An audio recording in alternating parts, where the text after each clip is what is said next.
केंद्रीय मंत्रिमंडल के मेरे साथी, देश के रक्षा मंत्री श्रीमान राजनाथ सिंह जी, मंच पर उपस्थित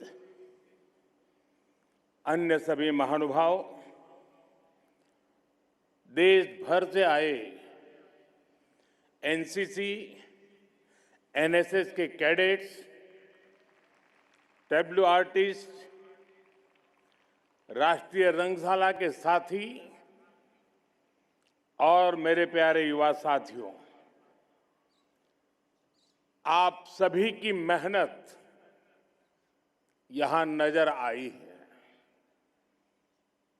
आपने बहुत तालमेल के साथ अपना प्रदर्शन किया है। लेकिन साथियों, आज का दिन हमारे लिए एक बड़ा दुख लेकर भी आया है। आज सुबह ही महाराष्ट्र में दुखद विमान दुर्घटना हुई है। इस दुर्घटना ने महाराष्ट्र के उप मुख्यमंत्री अजीत पवार जी और कुछ साथियों को हमसे छीन लिया है। अजीत दादा ने महाराष्ट्र और देश के विकास में अपना बड़ा योगदान दिया है। विशेष रूप से गांवों के जीवन को बेहतर बनाने के लिए उन्होंने हमेशा आगे बढ़कर काम किया। मैं अजीत पवार जी के परिवार के प्रति संवेदना व्यक्त करता हूं। जिन साथियों को हमने इस हादसे में खोया है, इस पीड़ा की घड़ी में हम सभी उनके परिजनों के साथ हैं। साथियों, दुख और संवेदना के इन पलों के बीच मैं यहां मौजूद आप सभी कैडेट्स का, विभिन्न मित्र देशों से आए कैडेट्स और ऑफिसर्स का अभिनंदन भी करूंगा। इस बार भी यहां बहुत बड़ी संख्या में गर्ल्स कैडेट्स आई हैं। मैं उनका विशेष रूप से अभिनंदन करता हूं।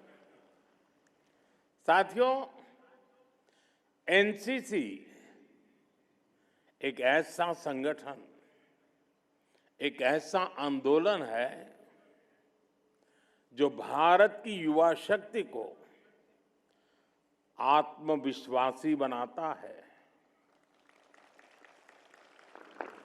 अनुशासित बनाता है, संवेदनशील बनाता है और राष्ट्र के लिए समर्पित नागरिक बनाता है। आप सभी हर साल अपनी भूमिका को और सशक्त कर रहे हैं। बीते वर्षों में एनसीसी कैडेट्स की संख्या 14 लाख से बढ़कर 20 लाख हो चुकी है।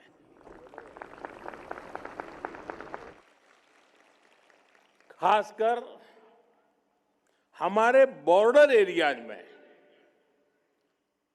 कोस्टल एरियाज में एनसीसी कैडेट की संख्या में काफी वृद्धि हुई है। मेरे युवा साथियों,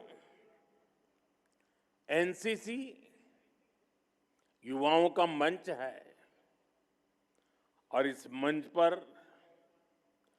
अपनी विरासत को भी गौरव के साथ जिया जाता है। जैसे इस वर्ष वंदे मातरम के 150 वर्ष होने का उत्सव एनसीसी ने पूरे जोश से मनाया है। अपने देश के कोने कोने में इससे जुड़े कार्यक्रम किए हैं। परमवीर सागर यात्रा भी इसी का उत्तम उदाहरण है। आप सभी जानते हैं, कुछ साल पहले सरकार ने अंडमान निकोबार के 21 द्वीपों को अपने परमवीर चक्र विजेताओं के नाम दिए थे। इसके पीछे राष्ट्र नायकों को सम्मान देने का जो भाव था, उसको आपने अपनी सेलिंग एक्सपीडिशन से आगे बढ़ाया है। इसी तरह लक्षद्वीप में द्वीप उत्सव के माध्यम से आपने सागर, संस्कृति, प्रकृति सबको एक साथ सेलिब्रेट किया है। साथियों, एनसीसी ने इतिहास को स्मारकों से निकालकर जन जन के हृदय में जीवंत बनाया है। आपने बाजीराव पेशवा की वीरता, महायोद्धा लसित बोरफुकन जी की कुशलता और भगवान बिरसा मुंडा के नेतृत्व को अपनी साइकिल रैली के माध्यम से जनचेतना जगाने का काम किया है। आपके इस साहसपूर्ण सभी काम के लिए आप सबकी बहुत बहुत सराहना करता हूं। आज जिन साथियों को सम्मान मिला है, मैं उनको भी शुभकामनाएं देता हूं। साथियों, मैंने लाल किले से कहा था, यही समय है, सही समय है। हमारे देश के युवाओं के लिए आज का ये समय सबसे ज्यादा अवसरों का समय है। सरकार का प्रयास है कि इस कालखंड का अधिक से अधिक लाभ हमारे युवाओं को मिले। इसका एक उदाहरण आपने कल ही देखा है। भारत और यूरोपियन यूनियन के बीच ऐतिहासिक फ्री ट्रेड एग्रीमेंट पर सहमति हुई है। इससे पहले Oman, New Zealand, Britain, UAE, Australia और मॉरिशस जैसे देशों के साथ भी भारत ने फ्री ट्रेड एग्रीमेंट किए हैं। ये सारे एग्रीमेंट्स हमारे लाखों करोड़ों नौजवानों के लिए अनगिनत अवसर बनाने वाले हैं। साथियों, आज पूरी दुनिया युवा भारत के युवाओं की तरफ बहुत भरोसे से देख रही है और दुनिया के इस भरोसे का कारण है स्किल और संस्कार। भारत के युवाओं के पास लोकतंत्र के संस्कार हैं। हमारे युवाओं के पास हर प्रकार की विविधता को सम्मान देने के संस्कार हैं। भारत के युवाओं के पास पूरी दुनिया को एक परिवार मानने के संस्कार है और इसलिए भारत के युवा कहीं भी जाते हैं तो उस देश के लोगों के साथ आसानी से घुल मिल जाते हैं, उनके दिलों को जीत लेते हैं। हम अपने सामर्थ्य से उस देश के विकास में मदद करते हैं। यही हमारे संस्कार है, यही हमारा स्वभाव है। मातृभूमि के प्रति अपार श्रद्धा और कर्मभूमि के प्रति अप्रतिम समर्पण, ये हमारी विरासत है। साथियों, मैं दुनिया भर के लीडर से जब बात करता हूं और उस बातचीत के आधार पर मैं कहता हूं और पूरे दावे के साथ कह सकता हूं, भारत के युवा जितने परिश्रमी होते हैं उतने ही उत्तम प्रोफेशनल भी होते हैं। और इसलिए भारत के युवाओं की बहुत डिमांड रहती है। जैसे गल्फ देशों में देखिए, लाखों लोग इतने सालों से वहां काम कर रहे हैं। हमारे जो डॉक्टर्स हैं, इंजीनियर्स हैं, वे कितने ही देशों में शानदार हेल्थ केयर सिस्टम, शानदार इंफ्रास्ट्रक्चर, ये सब कर रहे हैं। पहले हमारे यहां जो टीचर्स हुआ करते थे, उन्होंने कई देशों के समाज में नई वैल्यू ऐड की है। साथियों, दुनिया में उनके इस कंट्रीब्यूशन के साथ हमारे देश में युवाओं के जो अचीवमेंट्स हैं, उन्हें भी पूरी दुनिया सराह रही है। इन युवाओं के कारण ही भारत दुनिया में इंफॉर्मेशन टेक्नोलॉजी की बैकबोन बन गया है। और अब इन्हीं नौजवानों की शक्ति से स्टार्टअप में, स्पेस में, डिजिटल टेक्नोलॉजी में, हर डोमेन में एक नया रिवॉल्यूशन शुरू हुआ है। साथियों, अब यूरोपियन यूनियन के साथ जिस एग्रीमेंट पर सहमति बनी है, दुनिया इसकी मदर ऑफ ऑल डील्स के रूप में प्रशंसा कर रही है। इसको दुनिया के लिए एक गेम चेंजर डील बताया जा रहा है। ये एफटीए आपके लिए फ्रीडम टू एस्पायर है। ये एग्रीमेंट दुनिया की 1/4 जीडीपी और 1/3 ग्लोबल ट्रेड को रिप्रेजेंट करता है। साथियों, यूरोपियन यूनियन यानी दुनिया के 27 देशों के साथ भारत का ये एग्रीमेंट हुआ है। इसका फायदा भारत के स्टार्टअप्स को होगा। भारतीय स्टार्टअप्स की फंडिंग और इनोवेशन इकोसिस्टम तक पहुंच और आसान होगी। इस समझौते से हमारी क्रिएटिव इकोनॉमी को film, gaming, fashion, digital content, music और डिजाइन को भी बहुत फायदा होगा।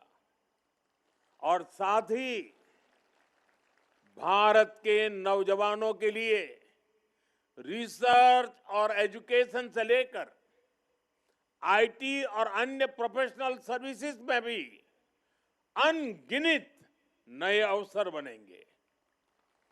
साथियों, इस एग्रीमेंट को मदर ऑफ ऑल डील्स इसलिए भी कहा जा रहा है क्योंकि ये बहुत व्यापक है, बहुत गहरा है, नई नई ऊंचाइयों को छूने वाला है और फायदों की लिस्ट तो बहुत बड़ी है।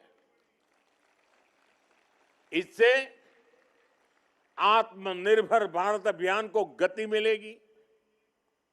इससे make in India, make for the world के संकल्प को बल मिलेगा। क्योंकि इस समझौते के तहत भारत के 99%, 99% से अधिक निर्यात पर टैरिफ या तो जीरो होगा या फिर बहुत कम हो जाएगा। और इससे textile, leather, James and jewellery, footwear और इंजीनियरिंग गुड्स ऐसे हर भारतीय उद्योग को, एमएसएमईज को बहुत फायदा होगा।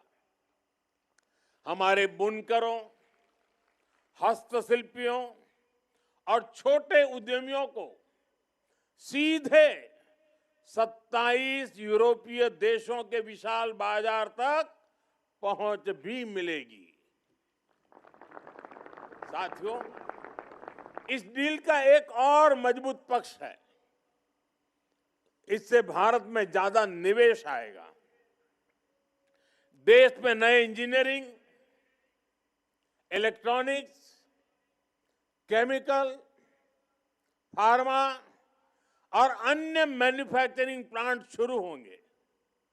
इससे कृषि, फूड प्रोसेसिंग और फिशरीज में भी नए निवेश के लिए एक एश्योर्ड मार्केट तैयार होगा। ये किसानों, मछुआरों और ग्रामीण युवाओं के लिए बहुत बड़ा अवसर है। मेरे युवा साथियों, ये एफटीए भारत के युवाओं को सीधे यूरोप के जॉब मार्केट से जोड़ता है।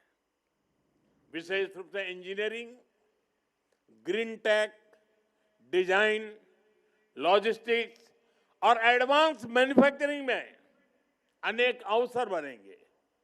इसका मतलब है कि भारत के युवाओं के लिए, आपके लिए 27 देशों में नए नए अवसर खुल रहे हैं। साथियों, इन सभी वैश्विक अवसरों को सरकार व्यापक रिफॉर्म से और व्यापक बना रही है।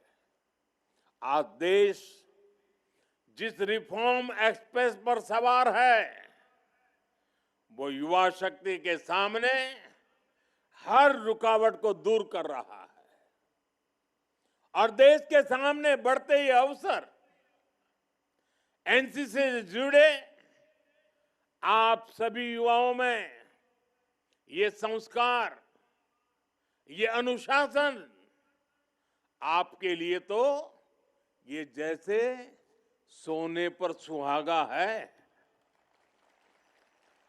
साथियों, आपने यहां ऑपरेशन सिंदूर पर शानदार झांकी निकाली है। ऑपरेशन सिंदूर के समय आपके प्रयासों की मैं खास तौर पर सराहना करूंगा। राष्ट्रीय सुरक्षा से जुड़ी उस महत्वपूर्ण घड़ी में हमारे एनसीसी कैडेट्स ने अपने जिम्मेदारियां बखूबी संभाली है। किसी ने हमारी सेनाओं की तैयारियों में सहयोग दिया, किसी ने ब्लड डोनेशन कैंप लगाए, किसी ने फर्स्ट एड कैंप्स के माध्यम से सेवा की। आपने यह दिखा दिया कि एनसीसी में परेड ग्राउंड की ट्रेनिंग के साथ ही नेशन फर्स्ट के विचार प्रवाह की भी ट्रेनिंग होती है। एनसीसी से मिली यही देशभक्ति है, यही वो लीडरशिप है जो मुश्किल समय में देश के प्रति पूरी शक्ति से काम करने की प्रेरणा देती है। और यही तो एनसीसी हमें सिखाती है। हम वहीं से सीखते हैं। जब मैं एनसीसी में था, तब मेरा भी नेशन फर्स्ट का भाव ऐसे ही मजबूत हुआ था। और आज मैं आपको भी एनसीसी में यही सीखते देख रहा हूं, गर्व अनुभव कर रहा हूं। साथियों, ऑपरेशन सिंदूर ने भारत के सामर्थ्य को, हमारी सेना के शौर्य को एक बार फिर से स्थापित किया है। ऑपरेशन सिंदूर ने यह भी दिखाया कि हमारे स्वदेशी हथियार कितने एडवांस और हाईटेक है। साथियों, आजकल के आधुनिक युद्ध में युवा कौशल की भूमिका बहुत बढ़ गई है। अब युद्ध सिर्फ सीमा पर टैंक, बंदूक और गोलों तक सीमित नहीं रहा है। आज लड़ाई कई मोर्चों पर लड़ी जाती है। आज की लड़ाई कोड में भी होती है, क्लाउड में भी होती है। जो देश टेक्नोलॉजी में पीछे हैं, वह इकोनॉमी में नहीं, सिक्योरिटी में भी कमजोर होते हैं। इसलिए साथियों, एक युवा के तौर पर हम अपने देश के लिए कौन सा नया इनोवेशन करते हैं, ये जज्बा भी देशभक्ति को मजबूत करता है, देश की सुरक्षा में बड़ा योगदान देता है। आप सभी जानते हैं, आज टेक से भी इनोवेटिव नौजवानों के लिए सेनाओं में नए अवसर बन रहे हैं। आज हमारे युवाओं के डिफेंस स्टार्टअप्स कमाल कर रहे हैं। आज मेड इन इंडिया ड्रोन पर काम हो रहा है। एआई और डिफेंस इनोवेशन अब हमारी फोर्सेस को आधुनिक बना रही है। यानी आप युवा साथियों के लिए संभावनाओं का बहुत विस्तार हो रहा है। और मैं आज चाहता हूं, सिर्फ यहां बैठे हुए नहीं, देश के कोटि कोटि युवा इसका लाभ उठाएं। साथियों, देश ने अभी 3 दिन पहले ही 25 जनवरी को राष्ट्रीय मतदाता दिवस मनाया है। इस दिन मैंने देशवासियों को पत्र भी लिखा। राष्ट्रीय मतदाता दिवस उस दायित्व भाव का, उस अधिकार का उत्सव है जो हमारे संविधान ने हर नागरिक को सौंपा है। आज भारत दुनिया के उन देशों में है जहां युवा वोटर्स की संख्या सबसे ज्यादा है। जब ये युवा मतदाता बनने योग्य बनते हैं, 18 साल की आयु को प्राप्त करते हैं, तो उन्हें राष्ट्र का भाग्य बनाने की ताकत मिल जाती है। इसलिए अब हमें देश में एक नई परंपरा शुरू करने की जरूरत है। मैं चाहता हूं कि एनसीसी, एनएसएस और मेरा युवा भारत संगठन में, माय भारत संगठन में 25 जनवरी को हर बार एक बड़ा आयोजन किया जाए। इस दिन फर्स्ट टाइम वोटर्स के सम्मान का भव्य कार्यक्रम हो। मुझे पूरा विश्वास है ये प्रयास हमारी युवा पीढ़ी में दायित्व बोध की भावना को और मजबूत करेगा, हमारे लोकतंत्र को मजबूत करेगा। साथियों, विकसित भारत का अर्थ सिर्फ आर्थिक समृद्धि तक सीमित नहीं है। एक नागरिक के रूप में हमारा आचरण कैसा हो, ये भी विकसित भारत का महत्वपूर्ण पहलू है। एक नागरिक के रूप में हमें अपने कर्तव्य को सबसे ज्यादा प्राथमिकता देनी है।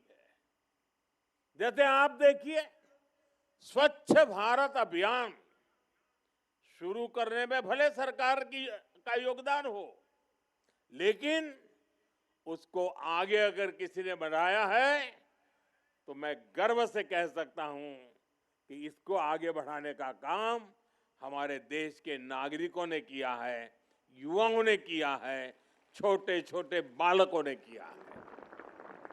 घर के भीतर भी और घर से बाहर भी स्वच्छता एक आदत है, जीवन शैली है, एक संस्कार है। नागरिक कर्तव्य के इस भाव को हमें अपने जीवन का हिस्सा बनाना है। जो सुंदरता हम अपने आंगन में देखना चाहते हैं, अपने शहर को भी हमें उसी भाव से सुंदर बनाना भी है, सुंदर रखना भी है। मैं यहां उपस्थित हर युवा साथी से कहूंगा कि वो सप्ताह में किसी दिन 1 घंटे स्वच्छता से जुड़ा कोई न कोई अभियान जरूर चलाएं। एनसीसी, एनएसएस इसे बहुत बढ़िया तरीके से कर सकते हैं। अपने किसी स्थान पर कोई न कोई एक्टिविटी जरूर प्लान करें। साथियों, मुझे जानकर अच्छा लगा कि एनसीसी ने एक पेड़ मां के नाम का अभियान के तहत करीब 8 लाख पेड़ लगाए हैं। जो पेड़ हमने लगाए हैं वे अच्छे से बड़े भी हो, ये देखना भी हमारा कर्तव्य है। साथियों, हमारी युवा शक्ति का बहुत बड़ा टेस्ट ये है कि हम आने वाले समय में कितने अधिक फिट होंगे। फिटनेस केवल कुछ मिनट्स के व्यायाम तक सीमित नहीं है, ये भी हमारे स्वभाव में आनी चाहिए।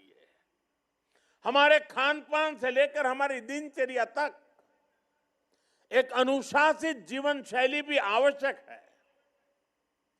मेरे लिए जानना सुखद रहा कि आप फिट इंडिया कैंपेन को आगे बढ़ा रहे हैं। एनसीसी के कैडेट्स ने स्पोर्ट्स में भी अच्छा प्रदर्शन किया है। साथियों, आज मैं आप युवाओं के बीच ओबेसिटी, मोटापे का विषय फिर से उठा रहा हूं।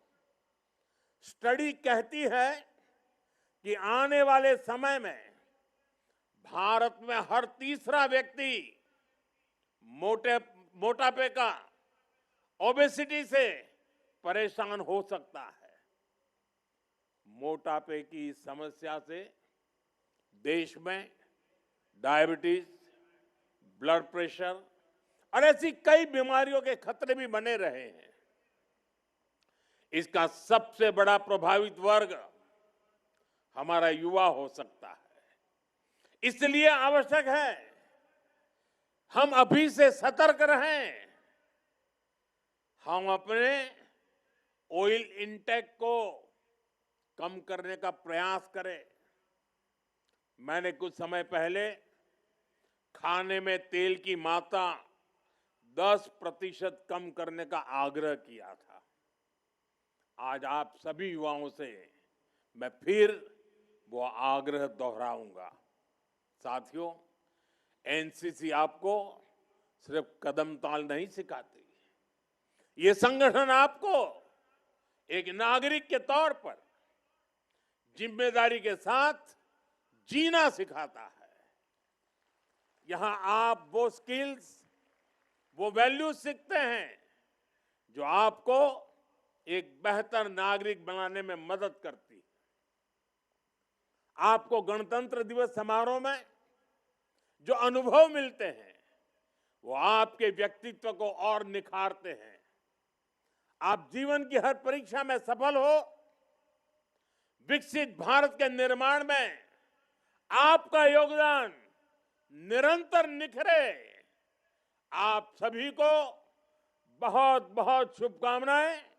भारत माता की, भारत माता की।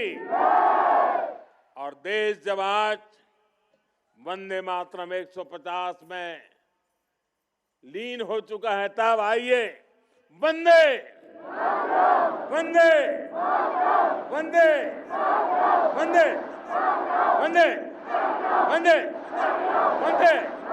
वंदे वंदे वंदे वंदे वंदे। बहुत बहुत धन्यवाद।